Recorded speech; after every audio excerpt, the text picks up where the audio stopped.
아멘. 할렐루야. 하나님의 크신 사랑과 주님의 은혜가 오늘도 예배하는 여러분 안에 충만히 임하게 되시기를 주님의 이름으로 축복합니다.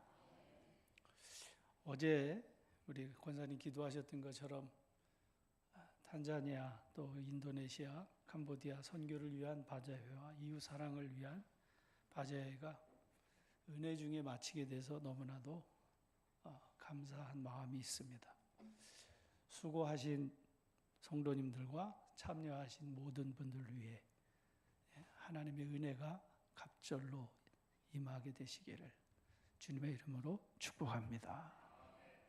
옆에 계신 분은 서로 격려하면서 수고하셨습니다.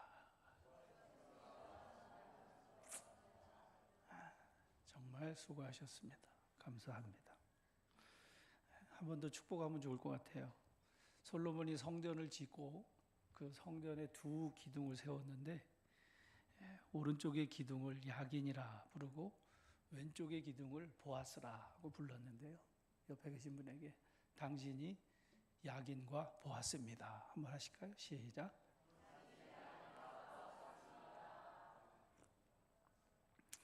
야긴이라는 뜻은 저가 세웠다라고 하는 뜻이고요. 보아스라고 하는 뜻은 그에게 능력이 있다라고 하는 말입니다. 하나님께서 여러분을 세우시고 여러분에게 능력을 주셔서 주님의 몸된 교회의 두 기둥이 되어져. 그래서 무슨 일을 하든 하나님의 능력의 사람이 되어서 하나님 앞에 영광을 올려드리는 주의 백성들이 다 되시기를 주의 이름으로 축복합니다.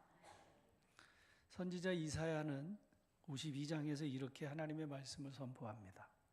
좋은 소식을 전하며 평화를 공포하며 복된 소식을 가져오며 구원을 공포하며 시온을 향하여 이르기를 내 하나님이 통치하신다 하는 자의 산을 넘는 발이 어찌 그리 아름다우냐라고 말합니다.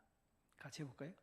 내 하나님이 통치하신다 하는 자의 산을 넘는 발이 너무 길어. 통치하신다, 내 하나님이 통치하신다고 하는 그 말을 전하는 그 발이 산을 넘는 어려움이 있지만 그럼에도 그 내 하나님이 통치하신다고 하는 말을 전하는 그 산을 넘는 발이 복되다라고 하는 말씀입니다. 하나님이 통치하신다. 이것이 좋은 소식이고 이것이 기쁜 소식인데 그 기쁜 소식을 전하는 그 발걸음은 결코 쉬운 발걸음은 아니다라고 하는 의미가 담겨 있기도 합니다. 그렇지만 그 하나님의 다스리심을 전파하는 산을 넘는 그 발이 복된 것은 그 황폐한 예루살렘을 다시금 회복하게 하실 하나님의 전능하신 능력이 거기 그 전포되는 말씀에 담겨 있기 때문에 비록 황폐한 삶 가운데에 노출되어 있는 예루살렘의 딸이라고 할지라도 시온은 우리 지금 찬양대가 하나님께 찬송한 것처럼 소리를 내서 기쁜 소리로 구원의 하나님을 노래하라고 외치는 말씀인 거죠. 선지자는 왜 이렇게 좋은 소식을 전하는 자의 발이 아름답다라고 말하고 있을까? 사도 바울은 복음을 전하는 자의 발이 복되고 아름답도다라고 이 이사야의 말씀을 인용해서 말씀해 주시고 있습니다. 그렇습니다. 하나님이 통치하신다라고 하는 것보다 더 좋은 소식은 다시 없는 줄로 믿으시기를 주님의 이름으로 축원합니다. 저 북한에 김정은이 통치하는 것보다 만일 하나님이 통치하시는 나라라고 하면 얼마나 좋은 이 땅 한반도가 될 수 있겠는가라고 하는 거죠. 만군의 주 여호와 하나님께서 다스리시고 하나님이 통치하시는 인생, 하나님이 통치하시는 가정, 하나님이 통치하시는 나라, 하나님이 통치하시는 세상. 오늘 아침에도 뉴스에 보니까 또 중동 지역에서 이제 아주 심각한 전쟁이 발발되었다라고 하는 소식도 접하게 되어집니다만, 여러분, 하나님이 통치하시는 이 세상, 하나님이 다스리는 통치가 이루어지는 그것이야말로 더 복되고 좋은 소식이 다시 없다라고 하는 사실이 아멘이 되는 저와 여러분이 되기를 주님의 이름으로 축원합니다. 그 공의로우신 하나님이 통치하시고 다스린다고 하는 소식이 어째서 기쁜 소식일까? 요즘은 극과 극으로 나뉘어진 우리 사회의 모습을 보게 되어집니다.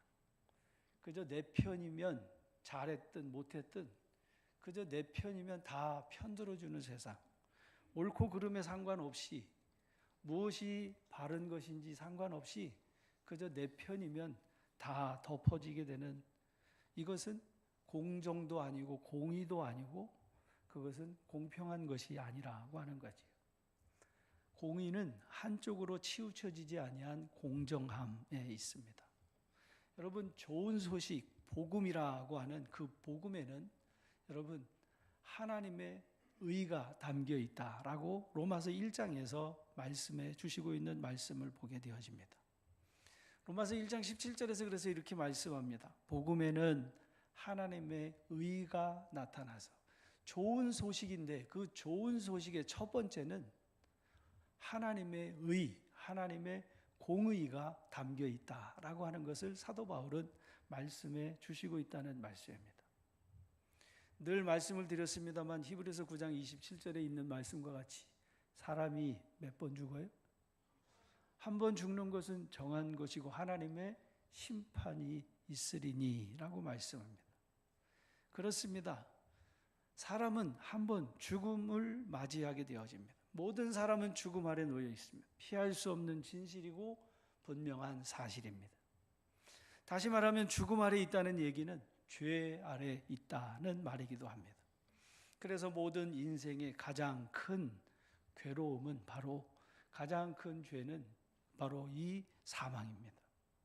사망을 이길 수 있는 사람은 세상에 아무도 없습니다. 사망을 이겨보려고 별의별 수단과 방법을 다 동원해서도 결국 모든 인생은 사망이라고 하는 그 그늘에 갇힐 수밖에 없었습니다. 그렇습니다. 사망은 모든 업적을 한순간에 무너뜨립니다. 아무리 높은 지식이 있어도, 아무리 많은 부귀 영화를 쌓아 놓았어도, 아무리 많은 명예나 그 어떤 무엇이든 사망 아래 놓인 인생에게 그 모든 업적은 다 모래성과 같이 허물어진다는 사실이죠. 사망은 모든 사람을 사로잡아 멸망으로 이끌게 됩니다. 바로 죄 아래 놓인 사람의 실제라고 하는 사실이에요. 그래서 사망은 모든 사람에게 두려움을 가져다 준다라고 하는 사실입니다. 그렇지만 사도 바울은 고린도전서 15장에서 부활에 대한, 예수님의 다시 사신 부활에 대한 소망을 말씀해 주면서 이렇게 사망에 대한 최후를 설명합니다. 같이 할까요? 맨 나중에 멸망받을 원수는 뭐예요? 사망이라고 말합니다. 맨 마지막에 멸망받을 원수는 사망이라. 그뿐만 아니라 사도 바울은 디모데후서 1장 10절에서 말씀합니다. 이제는 우리 구주 예수 그리스도의 나타나심으로 말미암아 나타났으니 그는 사망을 패하시고 복음으로써 생명과 썩지 아니할 것을 드러내신 하나님의 아들이시라고 말씀해 주시고 있습니다. 예수 그리스도의 나타나심으로 예수께서 사망을 패하시고 그리고 이 땅에 오신 그분으로 인해서 바로 영생을 드러내셨다라고 하는 말씀입니다. 복음이라고 하는 헬라어는 에반겔리온이라고 하는 말에서 유래하는데, 이 말의 뜻은 기쁜 소식, 좋은 소식이라고 하는 의미가 담겨 있습니다.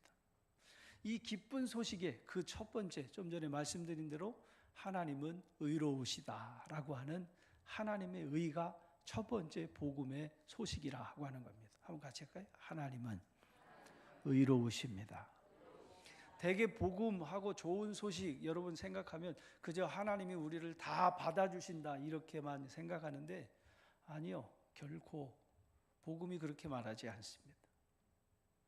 복음의 첫 번째는 하나님의 의가 담겨 있다. 로마서 1장 17절의 말씀입니다.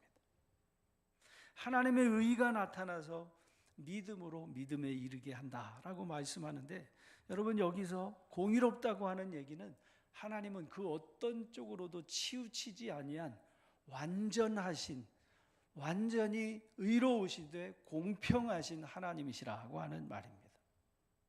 여기서 우리가 한 가지 대답해야 할 것이 있습니다. 하나님이 공의롭고 공정하신 하나님, 그것이 내게, 지금의 나에게 유리할까 아니면 불리할까? 여러분 자신들이 한번 생각해 보셔야 됩니다. 다르게 질문을 하면 하나님이 불공정하신 게 좋을지 하나님이 공정하신 게 좋을지 우리 자신 스스로가 한번 대답을 해봐야 한다라고 하는 거죠. 여러분 옆에 계신 분에게 물어보십시다. 하나님이 공정하시면 좋을까요? 불공정하시면 좋을까요? 시작.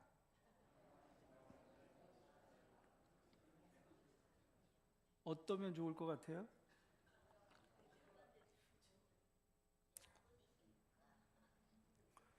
하나님이 공정하기를 다 원하지요. 우리나라 대통령을 뽑는데도 공정한 대통령이 되기를 원하지 한쪽으로 치우친 대통령을 원하지 않잖아요.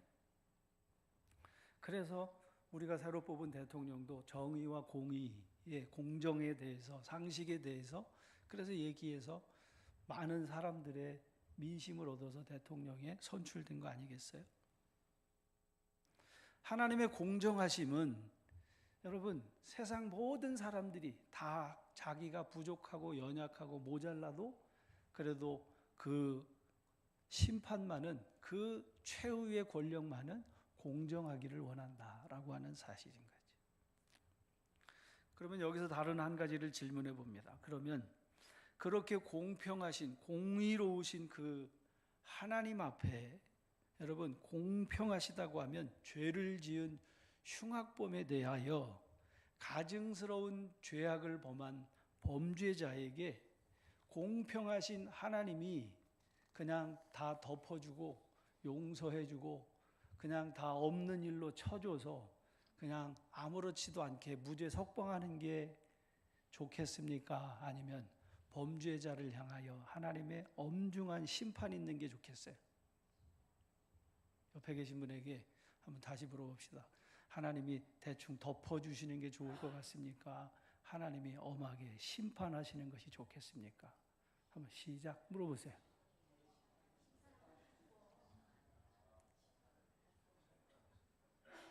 우리나라 판사들이 가끔 판사의 재판할 때 형량이 미국의 재판의 그 판사들하고 형량하고 우리나라의 판사들의 형량하고 그 범죄자에 대한 형량이 너무나 차이가 나서 막 분노에 찬 젊은이들의 이야기도 적지 않게 들을 수가 있습니다. 여러분 하나님이 공의로우시다라고 하는 사실은 죄인에게는 이게 좋은 소식이 될 수 없는 겁니다. 하나님이 공평하시다라고 하는 이 엄연한 사실에 여러분 죄인에게는 심판밖에 없고 멸망밖에 없고 지옥에 가는 것밖에 없는 겁니다. 그런데 인류의 가장 큰 문제가 뭡니까? 모든 사람이 사망 아래 놓였다고 말씀드린 것처럼 모든 사람이 죄 아래 놓였다고 하는 이 분명한 사실 아래서 의인은 없나니 얼마나 없어요? 하나도 없다는 게 오늘 인생의 가장 큰 고민이라고 하는 얘기죠. 우리는 다 죄를 범했습니다. 로마서 3장 30절은 이렇게 말씀하고 있습니다. 같이 합시다. 모든 사람이 죄를 범하였음에 하나님의 영광에 이르지 못하였습니다.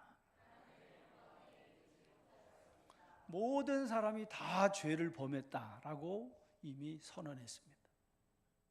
의인은 없나니 하나도 없습니다. 우리는 모두 다 죄 아래 노출되어서 사망 아래 있는 사람.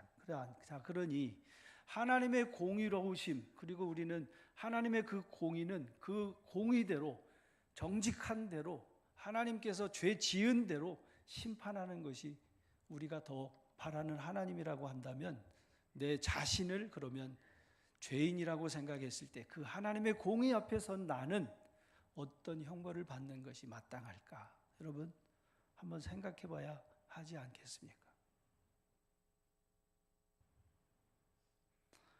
전도하다 보면 어떤 사람이 아이 나는 죄가 없다고, 내가 누구한테 해를 끼친 것도 없고 나는 죄가 없노라고 하는 사람도 적지 않게 있습니다. 그러나 여러분, 실상을, 자기는 죄가 없다고 하는 사람의 실상을 한 일주일 정도 관찰 카메라를 24시간 켜놓고 그 마음의 속마음까지, 생각까지 다 들여다볼 수 있게 켜놓고 여기다가 동영상으로 한번 상영해 보면 과연 자기가 죄 없다고 할 만한 사람이 과연 있을까? 저도 여기 지금 이 가운을 입고 이렇게 서서 하나님의 말씀을 전한다고 하지만 제 일주일의 생활에 내 마음의 속마음까지 일일이 그것을 다 여기서 상영하면 여기 한 사람도 남아있을 수 있는 사람이 없을 거라고 생각이 되어집니다.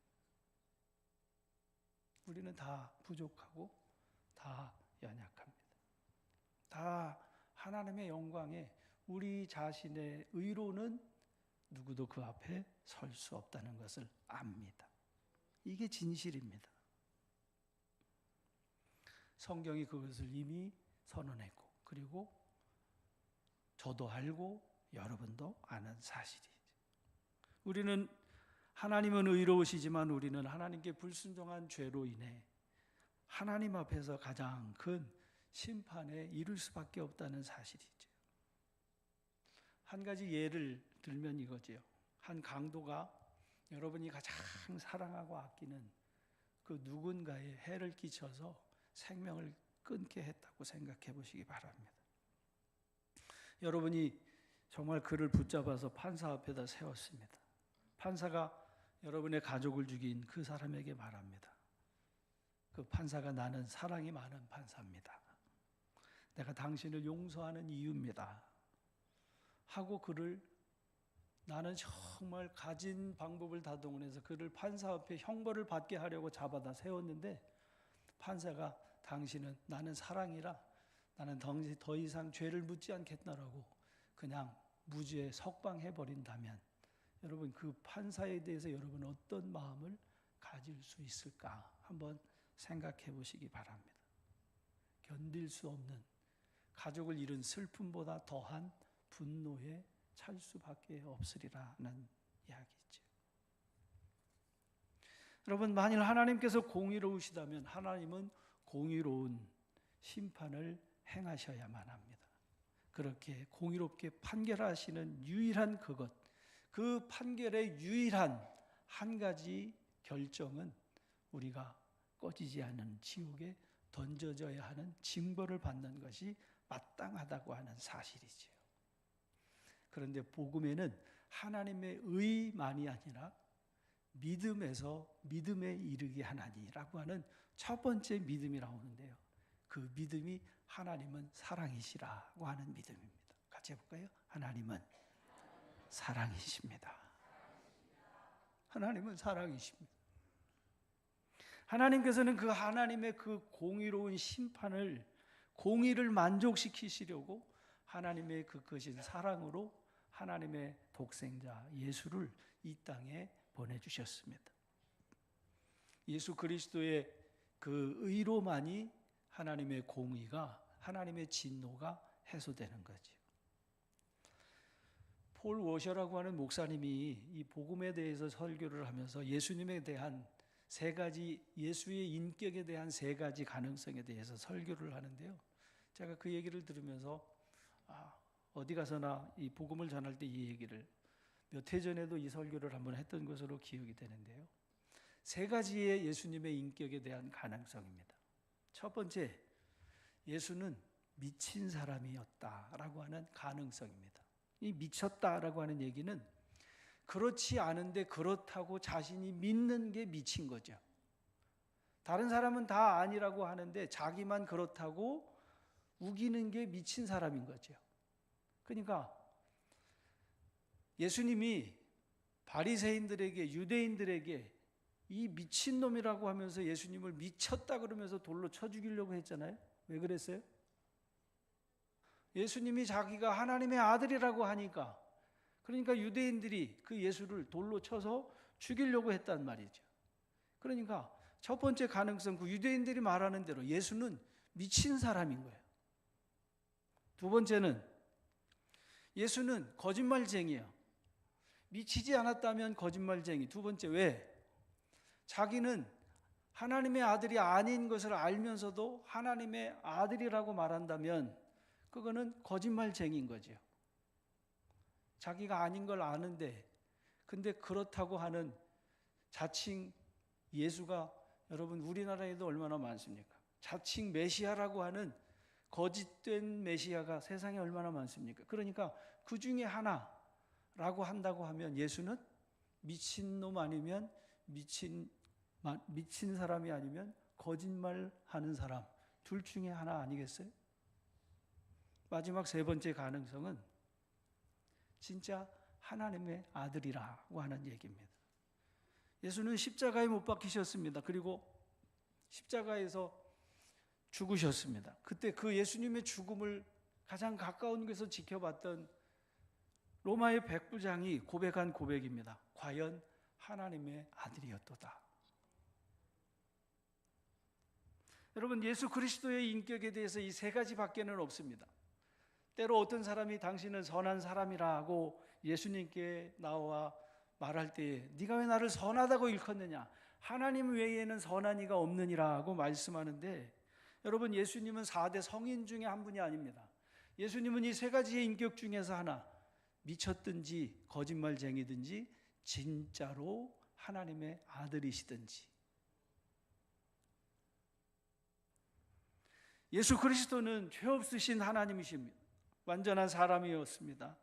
성육신을 통해서 사람이 되셨고 동정녀 몸을 빌어 이 땅에 태어나신 하나님이십니다. 그는 이 땅에서 완전한 삶을 사셨고 완벽하게 하나님의 뜻에 순종하셨습니다. 십자가에서 죽기까지 순종하셨습니다. 그 십자가에서의 죽음은 하나님의 섭리에 따른 십자가에 못 박힘의 죽음이셨습니다.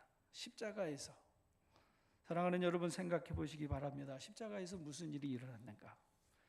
예수님의 인격 중에 셋 중에 하나라 그랬죠. 미쳤든지 거짓말쟁이든지 진짜로 하나님의 아들이든지 라고 했을 때에, 그러면 우리가 진짜로 정말 진실로 하나님의 아들이었다고 하면 그 하나님의 아들이 십자가에 못 박아 죽임을 당하는 그 십자가를 생각해 보시기 바랍니다. 십자가에 못 박히신 하나님의 아들은 머리에 가시관을 쓰시고 손과 발에 못이 박힌 꿈쩍할 수도 없는 창에 옆구리가 찔려 물과 피를 다 쏟으시면서 그분이 절규하시면서 외쳤던 외마디가 그거였습니다. 엘리 엘리 라마 사막다니, 나의 하나님 어찌하여 나를 버리십니까? 이 얘기는 나의 하나님, 나의 아버지, 독생자인 나를, 하나밖에 없는 나를 어떻게 이렇게 버리실 수 있습니까? 하는 절규이기도 하셨습니다. 십자가에 못 박히고 저주의 십자가에 못 박힌 그 아들을, 그 하나님의 공의로우심이 여러분 지금 심판하고 있는 그 심판은 그 아들을 십자가에 버리는 것이었습니다. 왜 버리셨습니까? 왜 하나밖에 없는 아들을 버리셨습니까? 십자가에서, 그 저주의 십자가에서 말이죠. 세례 요한은 예수님이 이 땅에 오셔서 자기에게 세례를 받으실 때에 보라 세상 죄를 지고 가는 하나님의 어린 양이로다.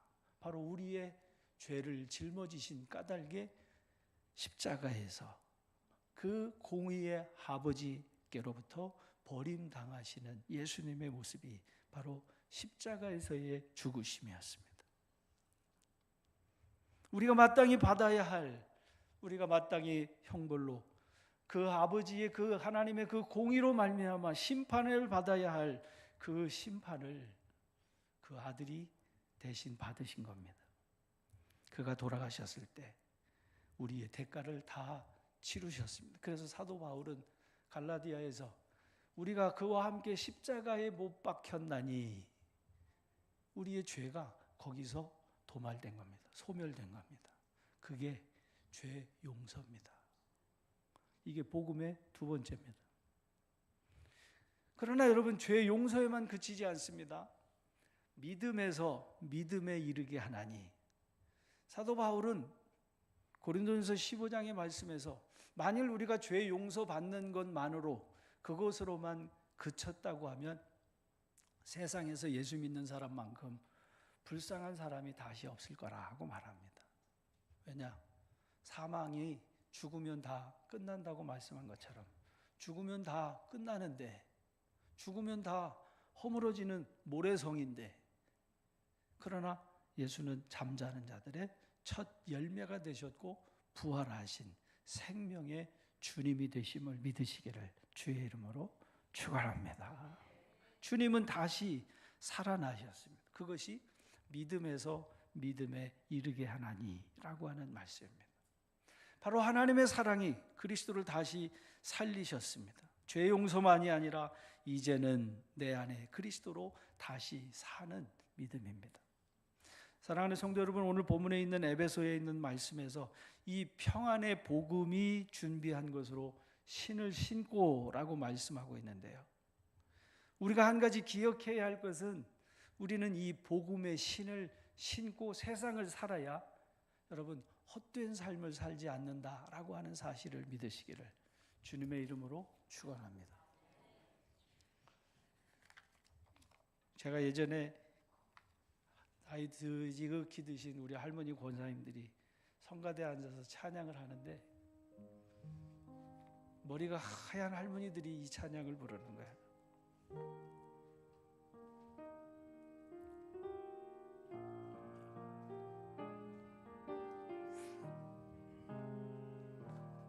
지금껏 내가 한 일이 주를 위한 일이었는지,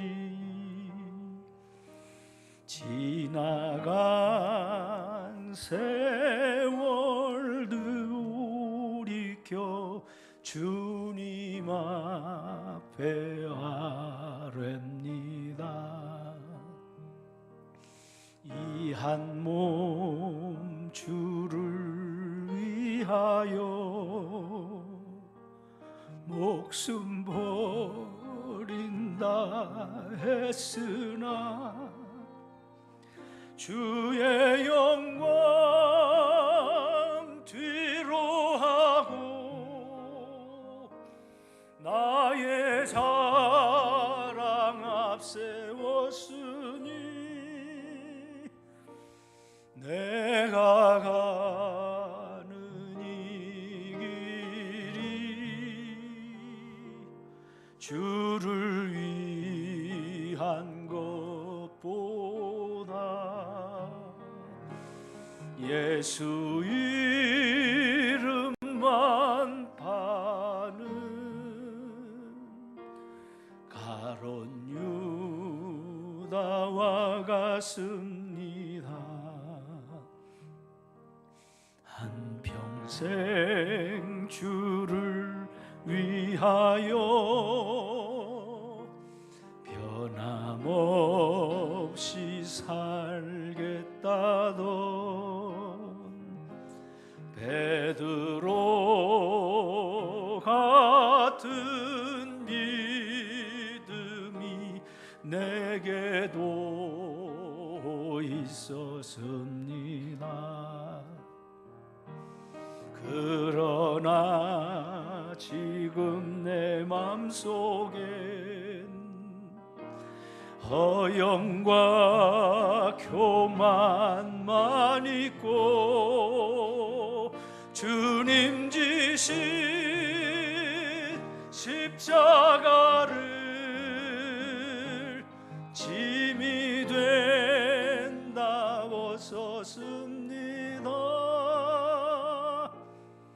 내가 가는 이 길이 주를 위한 것보다 율법을 앞세우는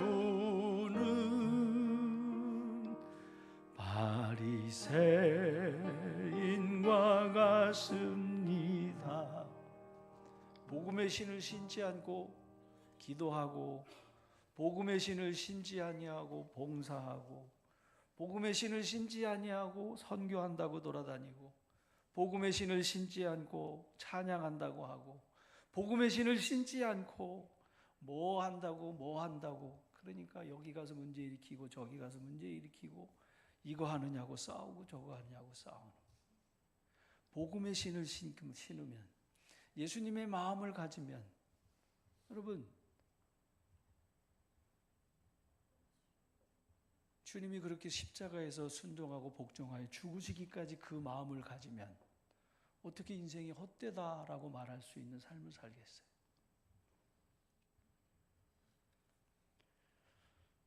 3절 가사 우리 다시 한번 찬양합니다.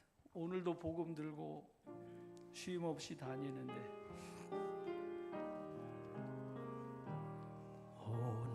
오늘도 복음을 들고 쉼 없이 다녔지만 성령의 불같은 인도 믿음 없이 전했습니다. 육신의 권고함 더하여 복음의 사명 약해지니 아버지여 연약한 종 어찌해야 오리까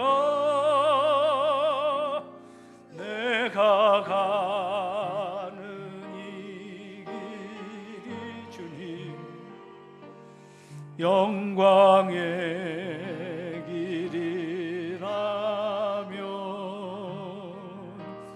바울과 같은 믿음을 내게 돌아가서 내가 가는 이 길이 내가 가는 이 길이 영광의 길이라면 바울과 같은 믿음을 주님 내게도 허락하소서. 여기서 말하는 바울과 같은 믿음은 죄 용서에 대한 믿음이 아니라 믿음에서 믿음으로 사는 믿음입니다. 살아가는 믿음입니다. 여러분들의 삶의 자리에서 살아가는 믿음, 그거 없으면 맨날 와가지고 죄 용서만 하다가 죄 용서만 받다가 맨날 거기서 주여 주여 하다가, 여러분 아버지의 뜻대로 행하는 자야 하나님의 나라가, 천국이 여러분의 삶에, 여러분의 가정에, 여러분이 거하고 있는 거기에 하나님의 나라가 세워지는데 믿음으로 살지 않고 맨날 내가 주인 돼서 자기의 공의, 자기의 의로 살려고만 하니까 여러분 늘 실패할 수밖에 없는 거예요. 그러나 평안의 이 복음을 신고 살면 땀 흘려 수고하고 욕을 먹고 손가락질을 당하고 멸시 천대를 받아도 여러분 오히려 그것이 하늘의 상인 줄 알고 기뻐하고 즐거워하면서 이제는 내게만 아니라 주님의 나타나심을 사모하는 모든 자에게 약속하신 저 면류관을 바라보고 달려가는 성도들의 삶을 살게 되는 줄로 믿으시기를 주님의 이름으로 축복합니다. 그런즉 이제는 내가 사는 것 아니요 내 안에 다시 사신 그리스도로 사는 이 믿음이 바울이 보여준 믿음이라고 했을 때, 사랑하는 성도 여러분, 이 믿음으로 한 주간 평안의 복음의 신을 신고 누가 나를 위해서 갈고 누가 이 추수 때에 내 일꾼이 될고 하는 그 주님의 부르심에 주님 제가 여기 있습니다 하고 주님의 부르심에 순종해서 여러분 복음 들고 세상에 나가 빛을 비추는 빛의 사자들이 되시기를 주의 이름으로 축원합니다. 축복합니다.